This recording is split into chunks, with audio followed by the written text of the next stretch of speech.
And this is what keeps me up at night, not the idea that the system will fail, as it always has, but the fact that the system will succeed. And I think this is what we need to guard ourselves against. That's Edward Snowden, beamed in from exile. And he was in exile, in case you weren't aware, because he's the guy that proved the government is watching us with documents, because he leaked them. The government didn't like that, so, well, yeah, I mean. But standing in this room with Edward is the guy from my last video, Harry Halpin, and they're introducing the technology he's developed to defend against the all-seeing eye, the surveillance machine. Palantir. It's Palantir. Okay, I don't know why I'm whispering. It's probably more than Palantir. I think Palantir could be the tip of the iceberg. Who knows? Oh, what a week. I've been deep researching into conspiracies. Well, are they conspiracies? I don't know. I guess we'll find out. There's this government logo. And tech that could block the all-seeing eye. Not block, but we could use it to hide and live lives without being watched. It was all triggered by the last video I made, which for my small little YouTube account of 2,000 subscribers, which is now 9,500 or something ridiculous, was a lot. 2,200 comments, and I went through all the comments. To, well, answer the questions and research more. And then I kept finding things. So at this event in Paris, Harry walks through, I'm kind of thinking about it like the generations of network privacy. The VPN, how it works, Tor, and then NIM. This event somehow just went unnoticed mostly, with only 5,500 views. And this room, well, yeah, it's empty. Though my research showed this could be one of the most consequential pieces of technology launched in I don't know how long. So this is a video about, well, the surveillance machine, but more importantly, things that hopefully we can do to defend against it spying on us, watching us, disempowering it through technology. And I'm going to weave in the strange world we're living in the hope that we can have we can keep our freedom. So this fight with the surveillance machine, it's very, very active in this exact moment. There was an open question from my last video. Is the UK going to ban VPNs? And good news. We've engaged very widely with families across the country on the question of VPNs. And one of the big things we heard was that many families feel VPNs are important to protect their privacy and their children. Whistleblowers told us the VPNs are important for them. Minority groups told us that the ability to use VPNs is a really important way in which they can call out for help when they need it. And so for those reasons, we have decided not to limit VPNs today. They chose not to ban VPNs. Common sense, really. I don't know why it was a question. However, we need to talk about VPNs because we use them as if they're private and they're not. And I thought that they were. Harry explains at this event in Paris. So this is a traditional VPN, and they send these packets across the internet. Most people don't think about this, but whenever you use the internet, you're sending TCP/IP packets, and eventually it gets to your destination. And the VPN just kind of sits in between you and the rest of the internet. It's one company, there's only one thing. So that opens up significant different vulnerabilities. First of all, with the bans, that's how a government can just ban it, because they just tell the company they can't operate anymore. So banning a VPN is possible. The Kremlin is going all in to isolate Russians from the global internet. It's now targeting VPN services, a virtual lifeline used until now by up to half of all Russian internet users to bypass increasing government restrictions. Russian authorities have blocked more than 400 VPN services. Even US tech giant Apple has given in to pressure from Moscow. And to make it even worse, many of these VPNs, especially the free ones, are selling the data. In fact, a lot of VPNs, particularly free ones, literally that's their business model. You run the VPN, they collect your data, and they sell what's called that net flow data to large companies and governments. Facebook is not going to end its data collection, right? They're going to stop it with Onavo, but they do say they are going to keep doing data collection, but they're not going to do it in a tit-for-tat way where, hey, I give you a VPN, Right. I'm going to take your data. Now they're going to make it more explicit that they're collecting your data and taking money. Companies that most Americans aren't at all aware of, that go out and buy up data about each and every The strange and even more dystopic reality is that a VPN, well, it's not even safe.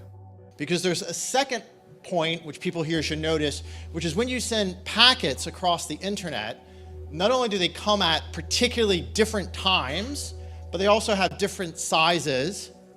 And this makes essentially a universal internet fingerprint, which can then identify you across the internet.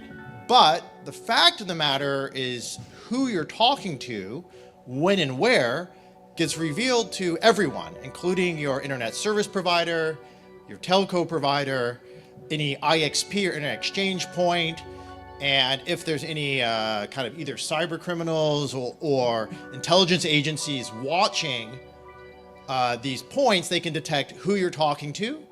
And then research from my old mentor at MIT showed that using just the information or the metadata of who you're talking to, when and where, the content and the outcomes of your conversations can be predicted with like 60 to 70% accuracy, which is somewhat terrifying. That is terrifying.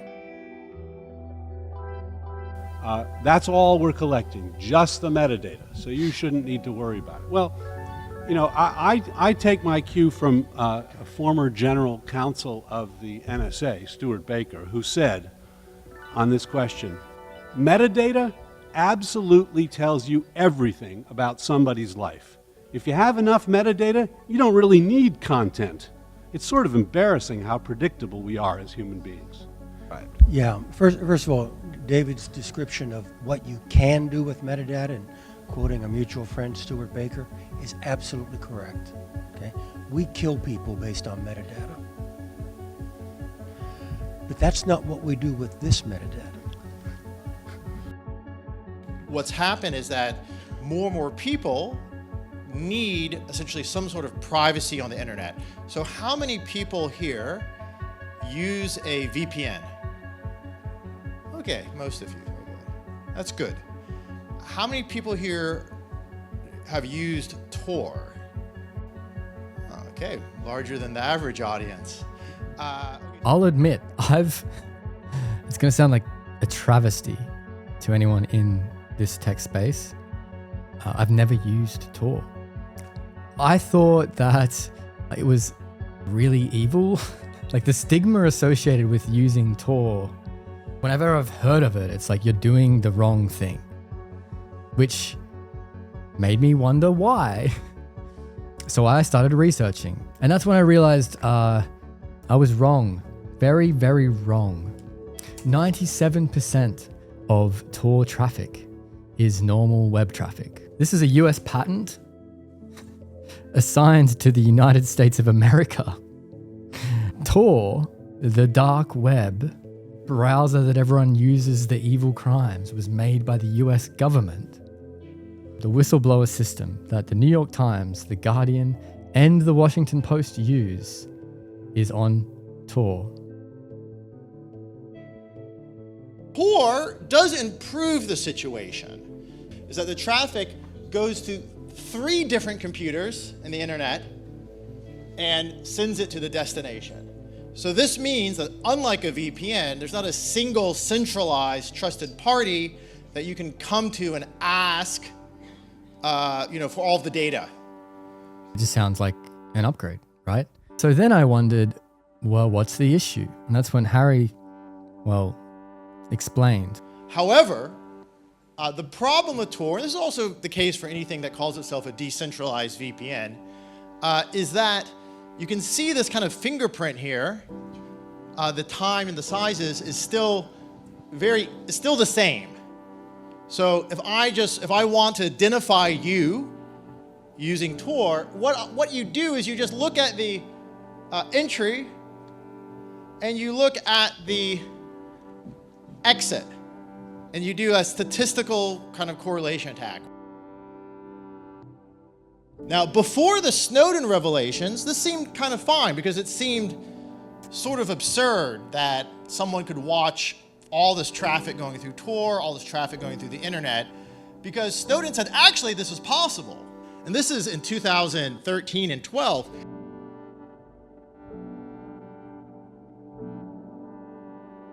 Tor is really good, but it doesn't work if there's technology that can see everything from a God's eye view. Do we have any technology like that in the world right now? Oh. We turn now to the new FTC report saying social media companies, including Meta, YouTube, and TikTok, are surveilling users, including children. Those companies collect troves of personal information, not just from their apps, but from your activity across the internet. The surveillance machine.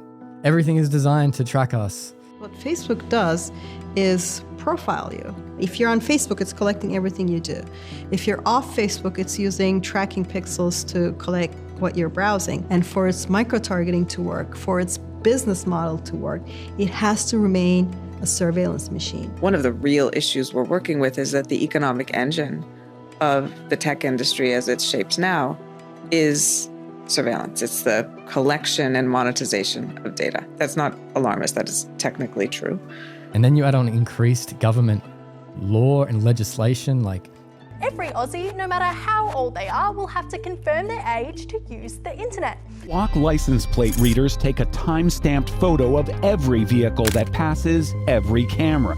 Police can search your historical travel information for 30 days. And finally, you add on AI. AI that is incredibly smart and incredibly powerful, specifically at coding and cybersecurity and hacking and patterns like this. What is unprecedented now here is the amount of information, the seamlessness of that information, and the ability to sort of mine and use that information. They named the company Palantir, after the Palantiri from J.R.R. Tolkien's Lord of the Rings. In Lord of the Rings, a Palantir stone is a magical object that allows its users to predict the future or to see what's going on in a remote location. Palantir is simply a software company. It's a provider of different software solutions that pipe data together from everything from social media to, battleground information. It's important to note that they are not the database. Their platforms sit on top of existing databases.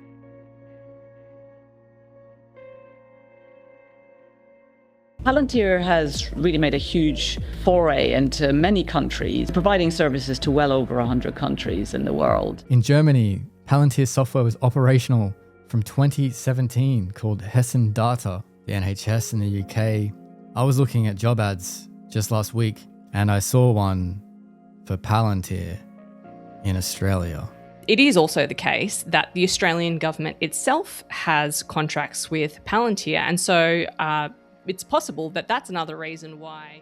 But it got weirder as I kept researching. I came across an investigative journalist, Whitney Webb. She has an investigation that Palantir is a continuation of a private government agency. This one, that's where this logo comes in, which is the all-seeing eye staring at the entirety of Earth, not just America, the entirety of Earth, on a Illuminati pyramid. It's like Information Awareness Office. Congress in America killed that agency in the same year that Palantir was founded as a company. Alex Karp has said on record that the intended clients of Palantir from the beginning was the CIA. And, the CIA was their first client for their first 6 years as a company. Their top developers went to Langley, Virginia, which is CIA headquarters, every 2 weeks to show the CIA their product and have them tweak it to their liking. The government might not be doing it directly, but they are paying companies to do the same thing.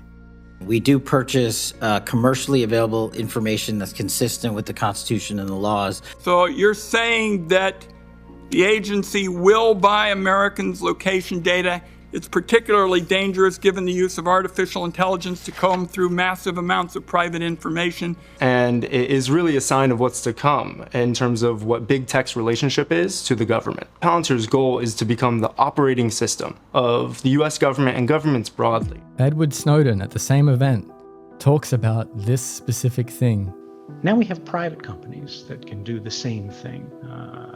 Governments instrumentalize them as a kind of deputy to do the things that the government might not formally be able to do themselves, but they can just engage in sort of government as a service from these companies.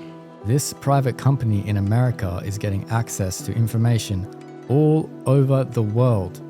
And then with AI, connecting all of the data points together to create an incredibly rich profile of so many things and places on Earth, of everyone. It was originally created by the elves. It was meant to be used for good purposes. It is potentially a very dangerous technology. It's very powerful. Long have you hunted me. And this, I think, yeah, it goes deep. I'm not sure if I need to keep digging into that rabbit hole. If anyone has any information, I'd love if you shared that too. I've got some other theories, but I need to research that more. And so that's why we invented NIM, and how it works that the internet traffic comes in, and similar to Tor, it goes through 3 nodes. So you see this kind of fingerprint of volume and timing, these different shapes, which are your packets going across the internet. When they come out of NIM, they all look the same. So that fingerprint is kind of being eliminated. And NIM is a mixnet. And what that means is that the packets, each time they go to a node, those packets are mixed, kind of like shuffling a deck of cards. And you send them to another node and they shuffle the deck of cards. And you send them to the third node and they shuffle it again. So it's a bit like they're shuffling the cards again and again. And so that breaks this ability to kind of correlate who's talking to who.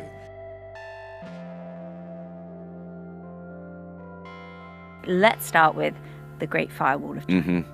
That is one of the most important inventions that the Chinese government has put out when it comes to internet censorship. What it does essentially is that they block all the major websites that the government would deem to be a cause for concern for them, when it comes to instability and all that. BBC, for example, is blocked. And just like VPNs and Tor have weaknesses, so does NIM. It is a lot slower because when it goes through the process of mixing everything up, it slows it down a lot. And the problem is it is slow. I'm not gonna lie, because that's the price you pay for being anonymous. But we said, well, some people, they just wanna escape censorship. And so we made a version where we just turn off the mixing. You just kind of go to one decentralized server and you go to another and then you're out. It's really similar to Tor. And that's what we call the fast mode. So if you download the software. But NIM is open source and anyone can go look at the code and test it and run it themselves. The same as Tor. All of this it really is about community and collaboration, which I think is part of what, it's such a bright spot on all of the negative stuff. It's shown in this paper that I found when I was researching, written by the Tor founders. Anonymity loves company. When more users join the network, existing users become more secure, even if the new users never talk to the existing ones. Thus, anonymity loves company, because it's literally not possible to use any of this software without others. If you only have Edward Snowden using your tool, then he doesn't have anybody to blend with. So you need not just it can't just be high-profile whistleblowers. It has to also be activists around the world and law enforcement and diplomats and so on, all blending together. So this philosophical thought of being a collective makes you stronger has an actual functional reality. It's not just an iffy theory and no, feel good. If we work together, we can make things happen. No. Like literally the technology becomes stronger when everyone works together. If everyone starts using Tor and starts using NIM, the networks get stronger. and at the same time disable the surveillance machine. Because every person that moves to privacy tools like Signal, Messenger, and Brave browser, you take away some of the data points that this surveillance machine has. You take away a data point, and then you put it into an anonymous pool that makes the collective movement of people who care about freedom stronger. It's like a double, triple, beautiful improvement. Former mentor Bernard Stiegler, who's a philosopher here, and I'm glad to see Vincent and his friends here as well. He often wondered if the internet, combined with this phenomenon of mass surveillance and control, was going to make us the last free generation. That it was effectively an existential threat to our ability to be creative, to be individuals. And individuals, because no one is born an individual, we become individuals through our interactions with society and technology over time. We grow. And if somehow this has been short-circuited, this could be very dangerous.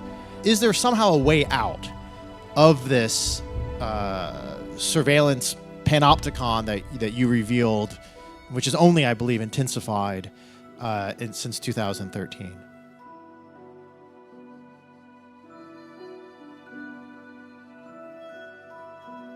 It's a debate intensifying across the country. Your community is telling you that we don't want this. I think we should completely remove them.